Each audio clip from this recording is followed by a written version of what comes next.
আসসালামু আলাইকুম। কি অবস্থা, সবাই কেমন আছেন? আশা করি খুবই ভালো আছেন। অনেকেই আসলে মোবাইল সার্ভিসিং এর কাজগুলোকে পছন্দ করেন, আবার অনেকে পছন্দ করেন না। তবে বেশিরভাগই মানুষ আছেন যারা হচ্ছে মোবাইল সার্ভিসিং এর কাজগুলো পছন্দ করেন। এটার আসলে অন্যতম একটা কারণ হচ্ছে মোবাইল সার্ভিসিং এর পেশাটা একটা উন্মুক্ত পেশা। আপনি যখন মন চায় তখনই আসলে কাজ করতে পারবেন। তবে একটা কথা মনে রাখতে হবে, প্রত্যেকটা কাজের মধ্যেই আসলে পরাধীনতা আছে। শুধুমাত্র যে স্বাধীনতা আছে বিষয়টা এমন না।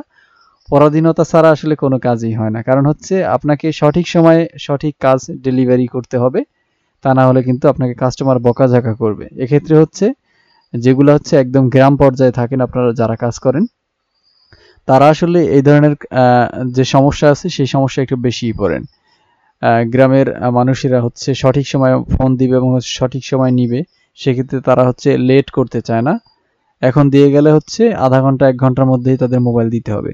তবে হচ্ছে বড়, বড় শোরুম কিংবা হচ্ছে ঢাকার শহরে দেখা যায় যে মোবাইল রেখে যায় এবং হচ্ছে নির্দিষ্ট একটা সময় পর তারা আসলে ওই মোবাইলটা আবার কালেক্ট করে। এই ক্ষেত্রে হচ্ছে যখনই আপনার দোকান কিংবা হচ্ছে আপনার যেকোনো কাজের শোরুমের যখন একটা নিয়ম শৃঙ্খলার মধ্যে থাকবে তখন আসলে এই প্যারাটা নেয়া হয় না মূলত। এটা আসলে একটা ভালো দিক। তবে ছোট, ছোট খুচরা যে দোকানগুলো আছে যেখানে সার্ভিস করা হয় ছোট, ছোট, সেক্ষেত্রে কিন্তু আসলে এইগুলো আসলে কার্যকর হয় না। সেখানে হচ্ছে সাধারণ কাস্টমার আসে, আপনাকে ফোন ঠিক করতে দিবে, সে দাঁড়ায় থাকবে না হয় বসে থাকবে, চা খেতে যাবে। এর মধ্যে হচ্ছে তার কাজ করে দিতে হবে।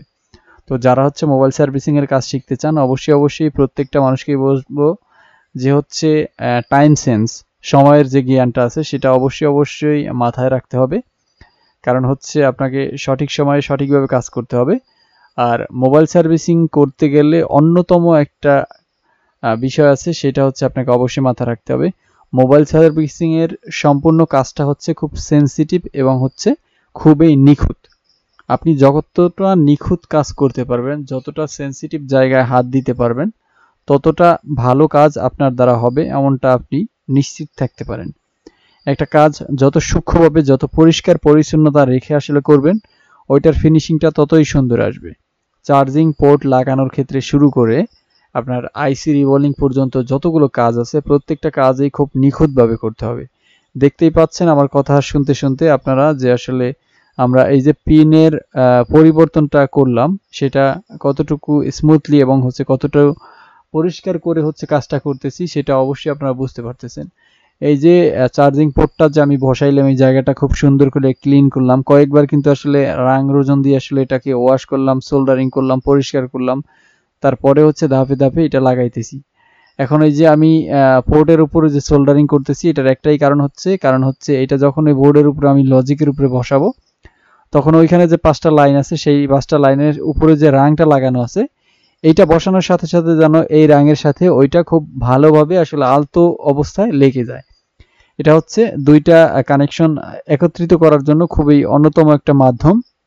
তো এই ক্ষেত্রে হচ্ছে আপনারা যখন চার্জিং পিন বসাবেন চার্জিং পোর্টের সাথে যে 4-5টা লাইন থাকবে এই লাইনগুলোতে আপনারা হালকা সোল্ডারিং করে নেবেন, এতে হচ্ছে জ্বালাইটা খুব ইজিলি আসলে খুব শক্তপোক্ত হয়।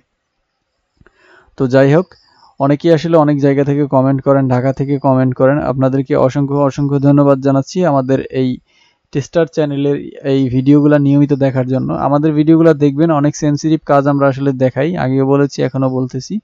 আমরা আসলে কিছু নিজেদের মধ্যে রাখি না, অবশ্যই প্রত্যেকটা কাজই দেখানোর চেষ্টা করি।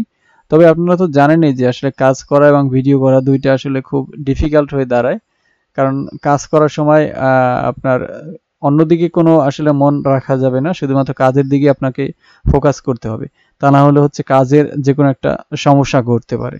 আর সেক্ষেত্রে হচ্ছে ভিডিও করাটা আসলে আমাদের জন্য একটু কষ্ট হয়, তারপরেও হচ্ছে কিছু সময় উপরে স্ট্যান্ডের সাথে মোবাইল রেখে দিই এবং হচ্ছে ভিডিও করে ফেলি। তো এক্ষেত্রে আমাদের কাজগুলো সহজে হয়, কঠিন না। কারণ আপনাদেরকে যদি দুই একটা কাজ নাই দেখাইতে পারি তাইলে হচ্ছে কেন আপনারা আসলে আমাদের সাথে থাকবেন।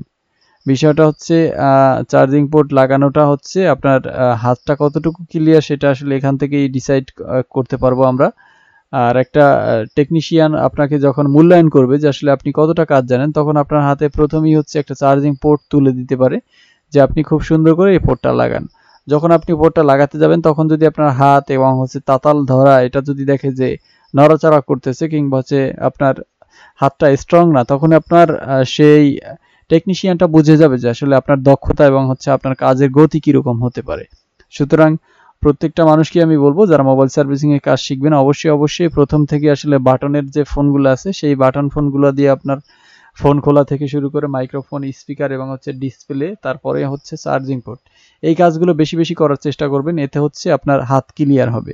অনেকেই আসলে এই কাজগুলোকে ছোট মনে করেন, তবে এই কাজগুলো কোনোভাবেই আসলে ছোট না। তো চার্জিং পিটটা আমি আসলে লাগায় ফেলাইলাম। এখন হচ্ছে এখানে ইউভি গাম দেবো, ইউভি গাম দিয়ে হচ্ছে ইউভি লাইটটা মেরে দিব। তারপরে হচ্ছে খুব ইজিলি আসলে এই জায়গাটা খুব সুন্দর করে একদম প্লাস্টার করলে যেরকম হয় ওরকম হয়ে যাবে। আর নতুন অবস্থায় একটা ফোনের চার্জিং পোর্টটা কিন্তু খুব ভালো করে লাগানো থাকে এবং হচ্ছে খুবই দক্ষতার সাথে সেটা হচ্ছে মেশিনের মাধ্যমে লাগায়। তো আমরা যদি এই ইউভি গামটা ওইখানে দেই আর এটা যদি শুকিয়ে দিই তাহলে আপনি বুঝতেই পারবেন না যে আসলে এই পোর্টটা কারো হাতে লাগানো হয়েছিল। এতটা সুন্দর করে আসলে এই পোর্টগুলো আমরা লাগাই দেই। তো যাই হোক, প্রত্যেকটা কাজের ক্ষেত্রে একটা কথাই আসলে আমি বলে রাখবো, সেটা হচ্ছে আপনারা কাজ খুব নিখুঁতভাবে করবেন, সততার সাথে কাজ করবেন। মিথ্যা বলার কোনো প্রয়োজন নাই, কারণ মোবাইল সার্ভিসিং এ আপনি হিউজ পরিমাণে টাকা ইনকাম করতে পারবেন, কোনো সমস্যা নেই। তবে হচ্ছে আপনাকে মিথ্যা কথা বলা যাবে না, সেই বিষয়টা থেকে আপনাকে অবশ্যই বেঁচে থাকতে হবে। কারণ আমাদের মূল আদর্শ হচ্ছে আমরা কাউকে ঠকাবো না এবং হচ্ছে কারোর সাথে মিথ্যা বলবো না। যতটা সম্ভব আপনি মিথ্যা এড়িয়ে চলবেন। সততা এবং হচ্ছে আপনার যে আসলে মনুষ্যত্ব আছে এটা দিয়ে আসলে আপনি এগিয়ে যেতে পারবেন। আপনার জন্য ভালোবাসা রইলো, আপনার জন্য দোয়া রইলো, আমার জন্য অবশ্যই দোয়া করবেন এবং হচ্ছে আমাদের ভিডিওগুলো আপনারা নিয়মিত দেখবেন। দেখলে হয় অনেক সেনসিটিভ কাজ আছে যেগুলো আপনি জানতেন না, সেই কাজগুলো আমাদের থেকে জানতে পারবেন। এবং হচ্ছে আপনারা কমেন্ট করবেন আমার কোন কাজটায় ভুল হয়, আমিও কিন্তু সেই কাজটাকে আমি শুধরে নিব এবং হচ্ছে নিজের ভুলটাকে শুধরে নিব। আসসালামু আলাইকুম, ভালো থাকবেন, সুস্থ থাকবেন, আল্লাহ হাফেজ।